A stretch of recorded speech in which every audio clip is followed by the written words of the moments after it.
Hello friend, मैं उमेश। और आप अगर सोशल मीडिया पे जाते हो तो आपको ऐसा लग रहा होगा कि मालदीव्स और हमारे देश इंडिया के बीच कोई बहुत ही बड़ी जंग छिड़ी हुई हो। हाँ, वही मालदीव्स जो इतना छोटा देश है जिसे हम एक आइलैंड भी बोल सकते हैं, और जहाँ पर अक्षय कुमार जैसे एक्टर्स न्यू ईयर बनाने के लिए मालदीव्स एंटर करते हैं। लेकिन ऐसा क्या हुआ कि वही अक्षय कुमार अपनी ट्वीट में हम इंडियंस को मालदीव्स जाने के लिए मना करते हैं। कुछ टाइम पहले पास्ट में जब इंडिया और मालदीव्स के बीच एक अच्छा दोस्ताना रहा है। यह बात है साल 1998 की, जब मालदीव्स का ही एक बंदा मालदीव्स की गवर्नमेंट को गिराने के लिए श्रीलंका से भाड़े के टैटू को बुलाता है और मालदीव्स की गवर्नमेंट बिल्डिंग या फिर गवर्नमेंट पैलेसेस पर अपना कब्जा करता है। और उस टाइम पे जो मालदीव्स के प्रेसिडेंट थे अब्दुल गयूम, जो अपनी हेल्प के लिए अलग अलग कंट्रीज से मदद मांगते हैं, यूएसए के पास जाते हैं, यूएई के पास जाते हैं, लेकिन ये लोग दूर का बहाना करके मना कर देते हैं। तभी अब्दुल गयूम ब्रिटेन के पास पहुंचते हैं हेल्प के लिए। तभी ब्रिटेन कहता है, तुम अपने नजदीक कंट्री इंडिया से मदद क्यों नहीं मांगते। मालदीव्स के प्रेसिडेंट अब्दुल गयूम के लिए ये आइडिया एक गेम चेंजिंग आइडिया बन गया। अब जैसे ही मालदीव्स के प्रेसिडेंट अब्दुल गयूम हमारी इंडिया के पीएम राजीव गांधी को कॉल करते हैं हेल्प के लिए, क्योंकि उस टाइम पे हमारी इंडिया के पीएम राजीव गांधी थे। मालदीव्स के प्रेसिडेंट का बस इतना कहना था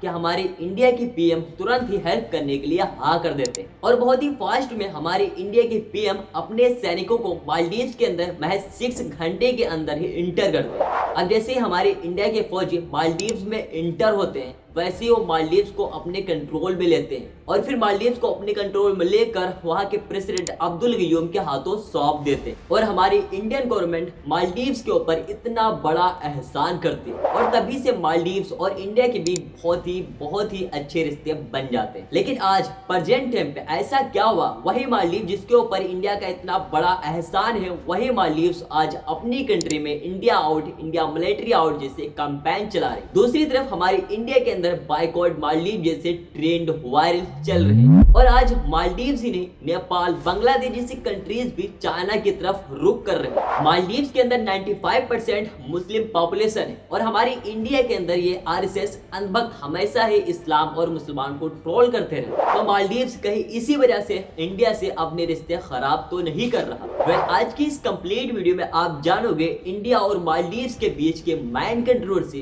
क्योंकि मैं इस टॉपिक के ऊपर काफी डिटेल रिसर्च किया हूं, जो आप आज की इस वीडियो में देखो। इस वीडियो की शुरुआत बिल्कुल नॉर्मल डे से होती है, जब हमारे पीएम प्रधानमंत्री मोदी जी जब लक्षद्वीप इंटर करते हैं, और वहां पर हमारे पीएम मोदी जी बहुत ही अच्छे फोटोज क्लिक करा रहे थे, और वहां के मौसम का फुल आनंद ले रहे थे, साथ ही वहां की वीडियोस फोटोज भी शूट कराए। लेट्स से कि हमारे पीएम मोदी जी लक्षद्वीप की ब्यूटी, नेचुरल एनवायरनमेंट का फुल आनंद ले रहे थे, और इन सब वीडियो सोशल मीडिया पर अपलोड हो रही थी, जो हम सब देख रहे हैं। अब प्रॉब्लम यही से क्रिएट होती है जब मोदी जी के फोटोज वीडियो सोशल मीडिया पर आते हैं और वो वायरल होना शुरू होता है। मोदी जी के फैंस या फिर आम पीपल्स उन फोटोज वीडियोस को देखकर उसमें कमेंट करना शुरू करते हैं कि उन्हें इस लक्षद्वीप को भी एक अल्टरनेट हॉलिडे स्पॉट डेस्टिनेशन बनाया जाए वर्सेस मालदीव्स। यहाँ पर एक बात क्लियर कर दूं कि हमारी सरकार पीएम मोदी जी किसी को भी टारगेट नहीं किए थे, ना किसी स्पॉट हॉलिडे स्पॉट टूरिस्ट को टारगेट नहीं किए थे, ना ही चैलेंज किए, बल्कि ये काम तो इनके फैंस और पब्लिक कर रहे थे। अब जब लोग मोदी जी के फोटोज और वीडियोस को देखकर उनके कमेंट में कहने लगे कि इस लक्षद्वीप को भी एक अल्टरनेट हॉलिडे स्पॉट बनाया जाए वर्सेस मालदीव्स। अब हमारे देश इंडियन पब्लिक में एक चीज तो है, अगर कोई अच्छी चीज का डिजाइन करना हो तो उसका वर्सेस तो होना ही चाहिए, इसलिए लक्षद्वीप को मालदीव से वर्सेस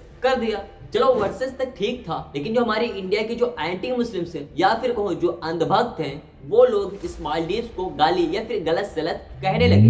अब इस बात को मालदीव्स के कुछ अल्टरनेट वेबसाइट ने इस ट्वीट को उठाया या फिर को इस ट्रेंड को उठाया और अपने यहाँ ये छापना शुरू कर दिए कि इंडियन गवर्नमेंट एक टूरिस्ट कैंपेन शुरू कर रही है मालदीव टूरिज्म को चैलेंज करने के लिए। अब जब मालदीव्स के लोग, मालदीव्स के पीपल्स इस हाईलाइट लेटर को पढ़ा, तो वो लोग भी इंडिया को उल्टा सीधा कहने लगे। अब सोशल मीडिया पर मालदीव्स के लोग इंडिया को गलत कहने लगे और इंडिया के लोग मालदीव्स को बायकॉट करने लगे। अब जब ये कंट्रोवर्सी स्टार्ट हुई तो वहां की जो गवर्नमेंट, जो अभी एंटी इंडिया ट्रेंड के बीच बनी, मोहम्मद मिर्जो, जो वहां के एक नए प्रेसिडेंट बने, अब उन्होंने देखा कि हम मालदीव्स और इंडिया के बीच काफी कंट्रोवर्सी चल रही है, तो हम क्यों ना 2-4 ट्वीट्स हम भी मार दें। मालदीव्स के 2 से 3 डिप्टी मिनिस्टर सामने आते हैं। वैसे तो मालदीव्स के अंदर 200 से प्लस डिप्टी मिनिस्टर हैं, बट 3 से 4 डिप्टी मिनिस्टर्स ही इस ट्रेड कंट्रोवर्सी के ऊपर अनाप शनाप ट्वीट करते हैं। कहा अच्छा मूव है, लेकिन आप हमारे साथ चैलेंज कर रहे हो। आप हमारी तरह लोगों को अच्छी सर्विसेज नहीं दे सकते। आप हमारी तरह साफ कैसे रह सकते हो? आपके कमरे में तो हमेशा बास आती रहती है। आप हमसे और हमारे मालदीव से कभी भी कम्पीट नहीं कर सकते। दूसरी ट्वीट में कहते हैं कि आप हमसे बड़े देश हो, आप हमसे कम्पीट करना चाहते हो। हमारी छोटी सी इकोनॉमी है, हमारी छोटी सी श्रीलंका जैसी इकोनॉमी है। आप हमसे हमारा छोटा सा टूरिज्म आप छीनने की कोशिश कर रहे हो। यहाँ तक वहाँ की जो डिप्टी मिनिस्टर मरियम है, उन्होंने तो मोदी जी को पपेट क्लाउन तक बोल दिया। ऐसे डार्कनेस ट्वीट थे, इसलिए ट्वीट से इन कमेंट्स को डिलीट कर दिया गया। बट इस ट्वीट्स के बाद जो बाढ़ आई, जो जंग छिड़ी, जो डिजिटल सुनामी आई और टारगेट्स पर अब मालदीव्स आ गया। इधर हमारे देश इंडिया में इन्हीं कमेंट्स के चलते इंडिया के अंदर एक ट्रेंड चला गया, हैज बायकॉट मालदीव्स। और इंडिया में मेक माई ट्रिप, इजी माई ट्रिप, इन्होंने साफ साफ कह दिया कि हम मालदीव्स के लिए कोई भी ट्रिप अब लॉन्च नहीं करेंगे। इतना बड़ा बवाल होने लगा तो ऐसा नहीं कि मालदीव्स की गवर्नमेंट ने एक्शन नहीं लिया। वहां मालदीव्स की गवर्नमेंट ने बहुत ही फास्ट वे में एक्शन लिया। मासा शरीफ, मरियम, अब्दुल्ला मजूब, इन लोगों को जिसने इंडियन गवर्नमेंट को गलत बोला, इनको सस्पेंड भी कर दिया गया। अब यहाँ पर एक सवाल मुझे खटक रहा है कि जब मालदीव्स की गवर्नमेंट ही India out, India military out जैसे कैंपेन को लीड कर रही है, वह इंडियन गवर्नमेंट के प्रेशर की वजह से उन 3 लोगों को जो इंडिया को गलत बोले थे उन्हें सस्पेंड आखिर क्यों कर दिया? यहाँ पर भी बहुत बड़ा पॉइंट है। मैं शुरुआत में ही बोला था कि मालदीव्स में 95% मुस्लिम पॉपुलेशन, और 2014 से या एंटी मुस्लिम्स, हेड मुस्लिम्स जो लोग पोस्ट करते आ रहे हैं या फिर कहो इस्लाम से नफरत करने वाले पोस्ट करते हैं, ये इंडिया में ही नहीं बल्कि अदर इस्लामिक कंट्रीज भी देखती हैं एंड अदर ऐसे पोस्ट मालदीव्स के पेपर्स भी देखते हैं। अभी रिसेंट में जब पैलेस्टीन और इसराइल के बीच युद्ध चल रहा था तो उस टाइम हमारी इंडिया के अंदर जो अंधभक्त है या फिर कहो आरएसएस वाले लोग डायरेक्टली इसराइल को सपोर्ट कर रहे थे, जबकि आरएसएस वालों का इसराइल के साथ कोई भी रिलेशन नहीं है।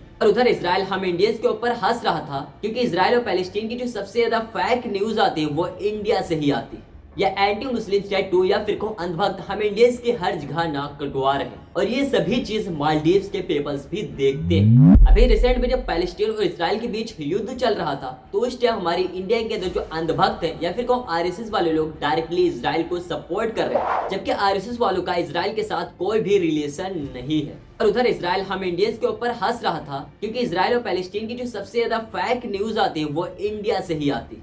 या एंटी मुस्लिम टैटू या फिर को अंधभक्त हम इंडियंस के हर जगह नाक कटवा रहे हैं, और ये सभी चीज मालदीव्स के पेपर्स भी देखते हैं। मैंने अभी तक इस सवाल का आंसर नहीं किया है कि जब मालदीव्स की गवर्नमेंट है India out, India military out ऐसे कैंपेन को लीड कर रही है, तो इंडिया में बाइकॉट मालदीव्स के ट्रेंड की वजह से अपने यहाँ 3 डिप्टी मिनिस्टर को सस्पेंड क्यों किया और साफ साफ क्यों कह दिया कि ये हमारे शब्द नहीं है। तो बस इसी तरह जैसे हमारे इंडिया के अंदर ही आज से काफी टेम्पल है जहाँ नूपुर शर्मा ने बयान दिया था जिसमें हमारे आप सल्लल्लाहु अलैहि वसल्लम और इस्लाम को गलत बोला था, इस्लाम के खिलाफ बयान दिया था, तो उनकी ये वीडियो काफी वायरल हुई थी और इन वीडियोस को मिडिल ईस्ट कंट्री ने भी देखा था, और इस नूपुर शर्मा की वजह से इस्लामिक कंट्री ने हमारे देश इंडिया को टारगेट किया, और इसलिए हमारी इंडियन गवर्नमेंट ने भी साफ कह दिया कि नूपुर शर्मा ने जो बयान दिए ये हमारे शब्द नहीं, और इसीलिए हम नूपुर शर्मा को सस्पेंड करते हैं। सेम ऐसा ही मालदीव्स गवर्नमेंट ने भी किया, क्योंकि हर देश में नफरती चिंटू जरूर होते हैं और ये लोग ऐसे बयान को अपना टारगेट्स बना के मालदीव्स के लोगों में जहर घोलने लगे, और इसलिए मालदीव्स के लोग India out, India military out ऐसे कैंपेन रोड के ऊपर नारे करने लगे, और इसी वजह से इंडिया और मालदीव्स के बीच रिलेशन खराब होने लगे। लेकिन इन्हीं सब कंट्रोवर्सीज के बीच तीसरा इंसान है जो दांत निकाल कर चुपचाप हंस रहा है, वो बस इसलिए क्योंकि मालदीव्स भी अब चाइना की तरफ जा रहा, हमारे देश के जो आस कंट्री है वो भी चाइना की तरफ जा रहा, और इस वजह से चाइना और भी ज्यादा मजबूत होता जा रहा है। सिंपल सा फंडा है कि मालदीव्स और इंडिया के बीच जो रिलेशन खराब हो रहे हैं इससे मालदीव्स का भी नुकसान ज्यादा हो रहा है और हम इंडिया का भी नुकसान होने वाला है। लेकिन हर कंट्री में कुछ लोग समझदार भी होते हैं जो मालदीव्स के अंदर भी इंटर्ड करते हैं, जो कहते हैं कि हमारी गवर्नमेंट को चाहिए कि इंडिया से पहले 1998 वाले रिलेशन को बरकरार रखे, इससे हमारा भी फायदा होगा और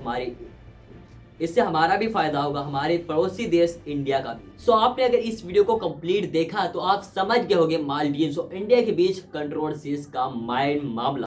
सो आज की इस एपिसोड को यहीं पे एंड करते हैं, मिलते हैं अगले दिन नेक्स्ट वीडियो के साथ, तब तक अल्लाह।